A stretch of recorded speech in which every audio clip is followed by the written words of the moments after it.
morning, beta. Today we will discuss about extraembryonic membranes. ठीक है, यानी कि ये पोस्ट गैस्ट्रुलर डेवलपमेंट है. पोस्ट गैस्ट्रुलर डेवलपमेंट में हमने कल किया था फोल्डिंग ऑफ और डिलिमिटेशन ऑफ द एम्ब्रियो. ठीक है, और आज हम करेंगे extra embryonic membranes. So the blastoderm in the amniotes. Amniotes हैं reptile, aves, mammal. Not only give rise to embryo but also to certain structure that lie outside the embryo. यानी कि embryo के अलावा एम्ब्रियो के बाहर कुछ structures हैं जिनको हम बोलते हैं एक्स्ट्रा एम्ब्रियोनिक मेम्ब्रेन. तो उनकी डेवलपमेंट जो है वो भी ब्लास्टोडर्म से हो रही है. यानी कि एमनियोट्स हैं रेप्टाइल, एव्स, मैमल. उनमें जो ब्लास्टोडर्म है वो सिर्फ एम्ब्रियो की फॉर्मेशन नहीं कर रही है, लेकिन एम्ब्रियो के अलावा एक्स्ट्रा एम्ब्रियोनिक मेम्ब्रेन की फॉर्मेशन भी कर रही है, जो कि एम्ब्रियो के बाहर प्रोटेक्टिव मेम्ब्रेन्स हैं. And these membranes are known as extra embryonic membranes. So they include, ठीक है, they are four in number. Number one yolk sac, number two, ठीक है, number second amnion, number third chorion and number four allantois. ये पता चल गया सबको extra embryonic membrane के हैं. एम्ब्रियो के बाहर प्रोटेक्टिव मेम्ब्रेन्स हैं, four in number: yolk sac, amnion, chorion, allantois. They have evolved to enable the bird to lay eggs on land and the eggs to develop on dry land. तो dry land पे egg की development और egg laying में इसका role है. तो dry environment में egg laying हो रही है, तो ये जो है एम्ब्रियो को प्रोटेक्ट कर रही है एक्स्ट्रा एम्ब्रियोनिक मेम्ब्रेन. ठीक है, so let's see from diagram. तो साथ साथ मेरे आप डायग्राम ड्रॉ करो.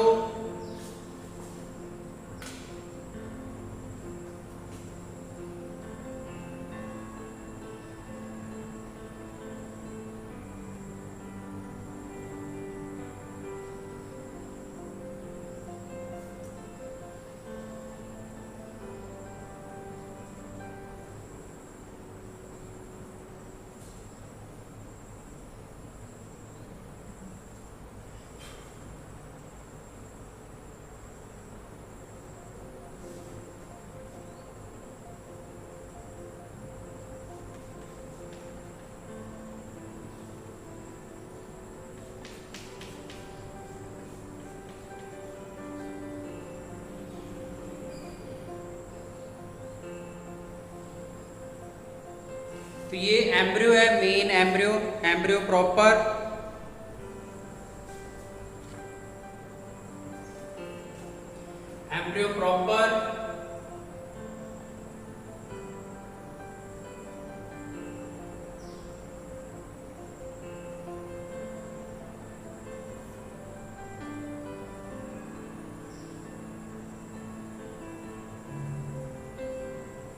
तो साथ साथ ड्रॉ करते जाओ.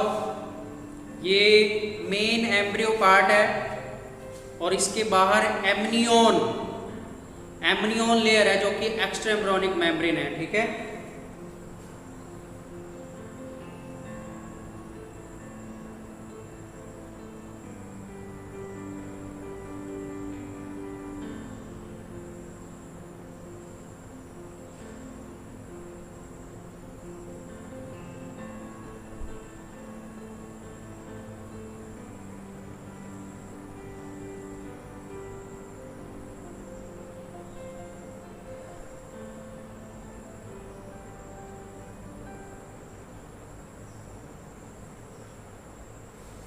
तो एम्ब्रियो के बाहर जो है एमनियोन लेयर है, और एमनियोन में अंदर की तरफ एक्टोडर्म है और बाहर की तरफ जो है वो मीजोडर्म, सोमैटिक मीजोडर्म। तो इस तरह से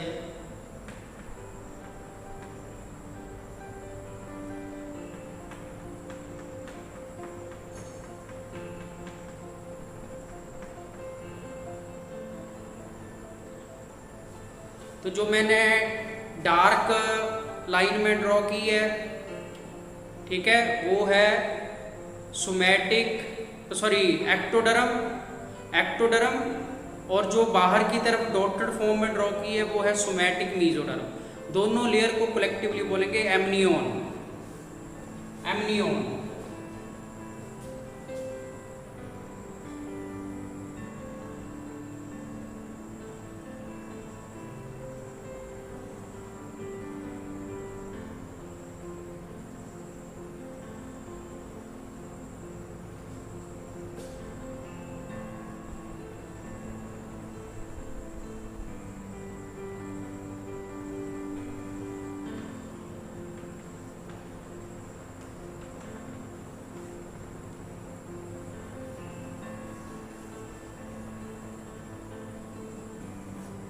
ठीक है, तो नीचे ये यॉक पार्ट आ गया।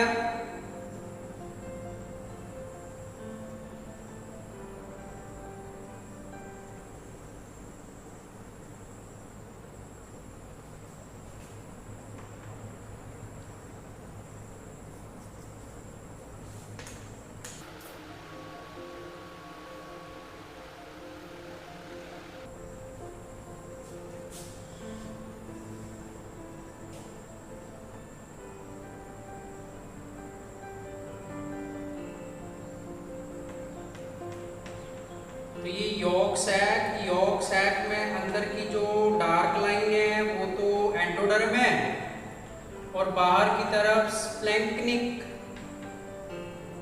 स्प्लैंक्नोप्ल्यूर मीजोडर्म।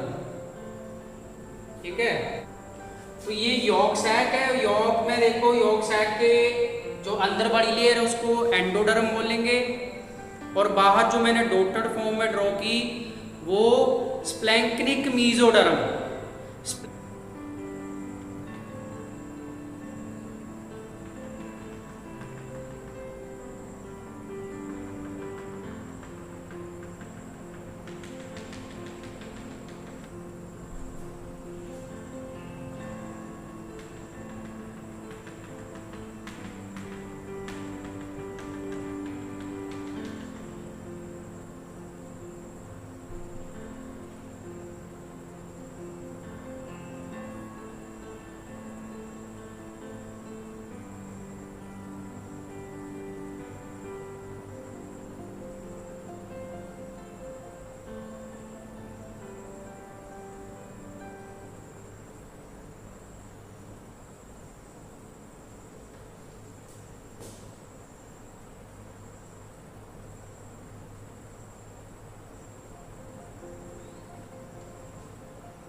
ठीक है, तो बीच में ये एम्ब्रियो प्रॉपर मेन जो एम्ब्रियो है उसके बाहर जो है एमनियोन लेयर है, और एमनियोन में अंदर की तरफ एक्टोडर्म, बाहर की तरफ सोमैटिक मीजोडर्म।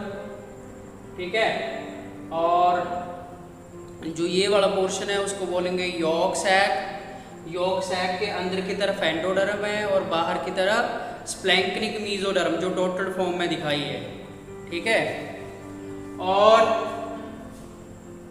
टेल फोल्ड की तरफ से एक एक्सटेंशन जो एलेंटॉइज है वो टेल एंड से ग्रो करेगी, और कोरियोनिक कैविटी को ऑल ओवर, ठीक है, कोरियोनिक कैविटी को कवर कर लेगी।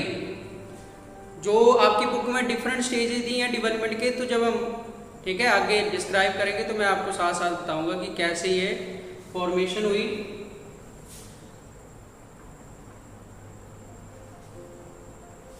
तो यहां तक ड्रॉ कर लिया, साथ में ड्रॉ कर रहे हो आप? ओके।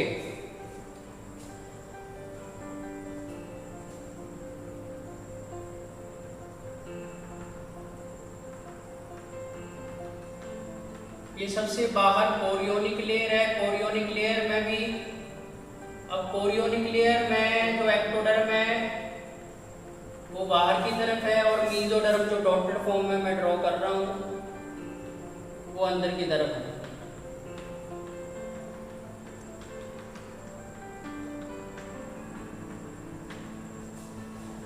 ठीक है, तो इसको लिख लो यॉक। यॉक सैक के अंदर क्या है? Yolk, yolk sac, yolk sac. और यॉक सैक में लिख लो जो इनर है, इनर स्प्लैंक्निक, इनर जो लेयर है एंडोडर्म, एंडोडर्म। और जो आउटर, आउटर लेयर को बोलेंगे splanchnic mesoderm, splanchnic, splanchnic mesoderm.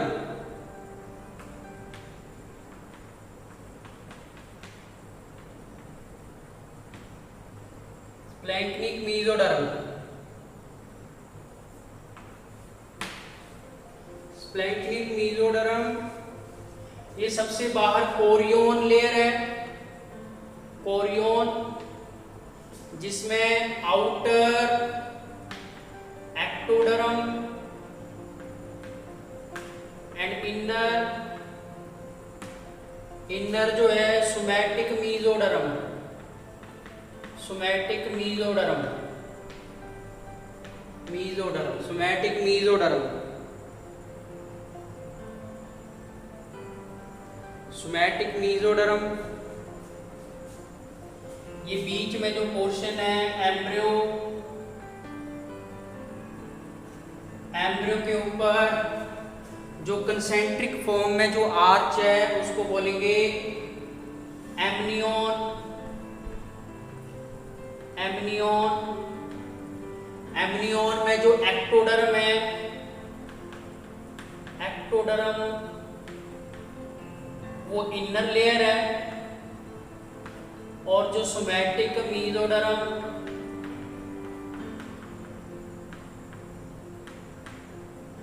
वो आउटर लेयर है, आउटर।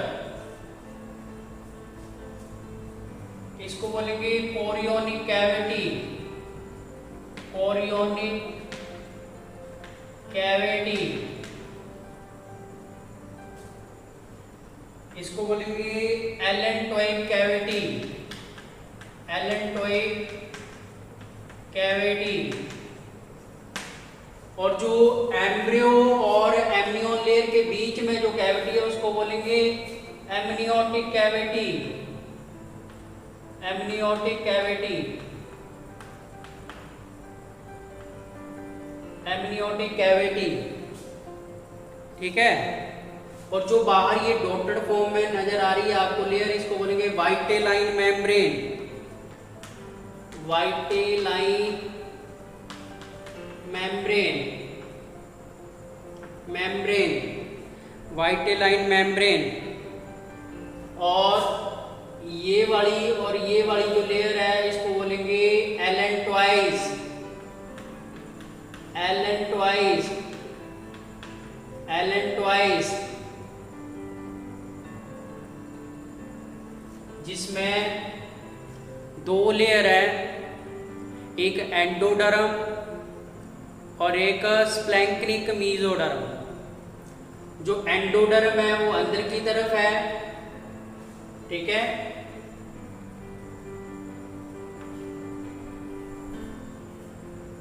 यहां लिख लो एल एंड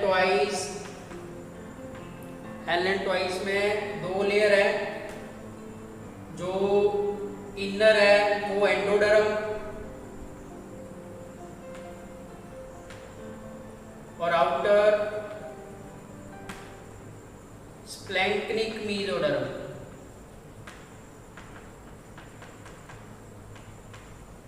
स्प्लैंक्निक मेसोडर्म। नीचे लिख लो extra embryonic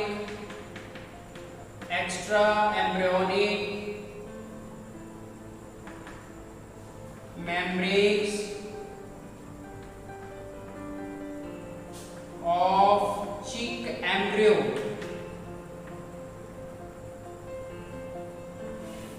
extra embryonic membrane of chick embryo. तो ये ड्रॉ कर ली बेटे सभी ने स्ट्रक्चर। तो देखो आपकी बुक में पेज नंबर 142 पे देखो, सबसे पहले yolk sac. The yolk sac is formed of the extra embryonic splanchnoplure having endoderm on the inner and splanchnic mesoderm on the outer side। splanchnoplure से बनी है splanchnoplure, extra embryonic splanchnoplure। और splanchnoplure में जो अंदर वाली लेयर है वो एंडोडर्म है, जो आपको यहाँ पे ये नजर आ रही है, और बाहर जो डॉटेड फॉर्म में दिखाई है, ठीक है, उसको बोलेंगे splanchnic mesoderm. Splanchnic mesoderm. It is continuous with the embryonic splanchnopleure at the proximal end join the extra embryonic somatopleure at periphery. और पेरिफेरी की तरफ देखो ये सोमैटिक मेसोडर्म को ज्वाइन कर रही है, सोमैटोप्ल्यूर को ज्वाइन कर रही है पेरिफेरी की तरफ। ये स्प्लैंक्नोप्ल्यूर जो है वो सोमैटोप्ल्यूर को ज्वाइन कर रही है पेरिफेरी की तरफ। At first the yolk sac has a wide opening into the midgut. आप देख सकते हैं फिगर नंबर 11.17 में देखो कि जो यॉर्क सैक, ठीक है, जो यॉर्क सैक है has a wide opening into the midgut, acquire floor and its passage into the yolk sac is reduced to a narrow yolk sac stalk। लेकिन जैसे ही इसकी डेवलपमेंट जो है वो कंप्लीशन की तरफ है, तो यहाँ पे जो कनेक्शन है वो काफी नैरो होगी, जो कि शुरू में वाइड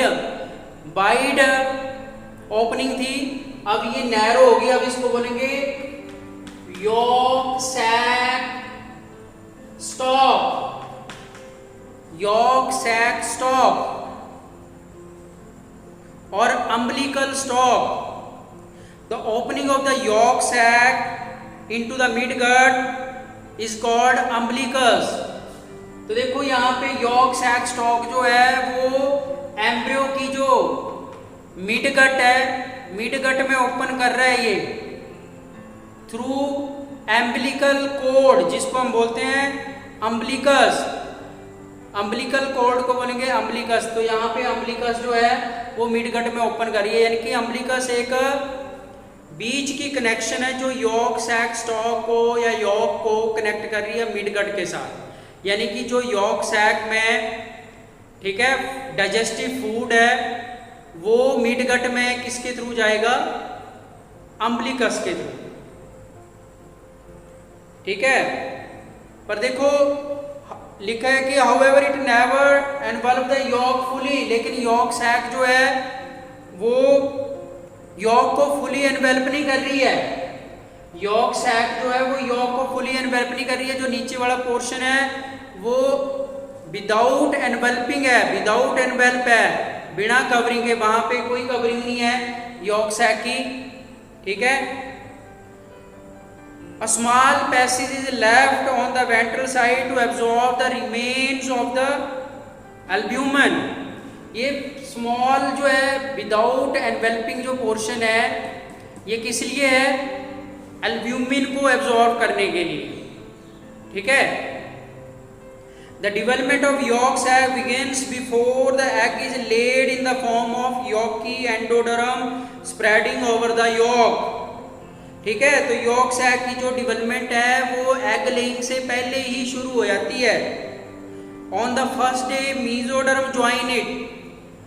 और जब फर्स्ट डे होता है इंक्यूबेशन का तो mesoderm ज्वाइन करती है इसको, एंडोडर्म को. यॉर्क सैक की एंडोडर्म को कौन ज्वाइन करता है? mesoderm. और जो 9th डे है इंक्यूबेशन का तब जो है वो फुली डेवलप कर जाता है यॉर्क सैक. अब यॉर्क सैक काम क्या करता है देखो चिक एम्ब्रियो के लिए. The yolk sac serves to digest the yolk and to transfer the product of digestion to the embryo.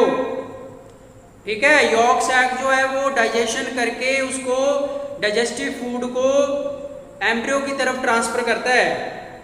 So digestion is brought about by the endodermal cell. जो बीच में एंडोडर्म लेयर है, इस endoderm layer के जो sales हैं endodermal cell, ठीक है, they perform the function of digestion lying in contact with York. ठीक है, तो एंडोडर्मल जो सेल्स हैं उनका डायरेक्ट कनेक्शन है यॉर्क के साथ, तो वो डाइजेशन करेंगे. और जो डाइजेस्टिव मटेरियल है वो यॉर्क सैक स्टॉक से अम्बिलिकस और अम्बिलिकस से मिडगट में ट्रांसफर हो जाएगा. ठीक है. On the formation of area vasculosa and pair vitelline veins, it is carried by blood to the heart. और जैसे ही एरिया वैस्कुलोसा की फॉर्मेशन होएगी तो वो जो डाइजेस्टिव फूड है, डाइजेस्टिव मटेरियल है, वो ब्लड में और ब्लड से हार्ट में चला जाएगा और हार्ट जो है वो उसको आगे डिस्ट्रीब्यूट करेगा बॉडी को through dorsal aorta. The yolk sac may thus be regarded as extraembryonic gut. तो ये एक तरह से एम्ब्रियो की एक्स्ट्रा एम्ब्रियोनिक गट की फॉर्म में एक्ट कर रहा है यॉर्क सैक. ठीक है, जो यॉर्क को डाइजेस्ट करके, ठीक है, एम्ब्रियो को फूड सप्लाई कर रहा है, डाइजेस्टिव फूड सप्लाई कर रहा है. तो इसलिए इसको क्या बोलेंगे? Extra embryonic gut. As the yolk is digested, the yolk sac progressively becomes small. तो जैसे जैसे yolk डाइजेस्ट होएगा, yolk sac का जो साइज है वो छोटा होता जाएगा, श्रिंक करता जाएगा. A few days before hatching, it is drawn into the body cavity. और हैचिंग से थोड़ा पहले ही ये क्या हो जाएगा? बॉडी कैविटी में विड्रॉन हो जाएगा. ठीक है. And a few days after hatching, it is withdrawn into the intestine and the umbilicus clauses. और जैसे ही, ठीक है, हैचिंग के बाद जो है ये पूरी तरह से इंटेस्टाइन में विड्रॉन हो जाएगा और जो अम्बिलिकस है वो बाहर से क्या कर जाएगी? क्लोज कर जाएगी. तो ये पता चल गया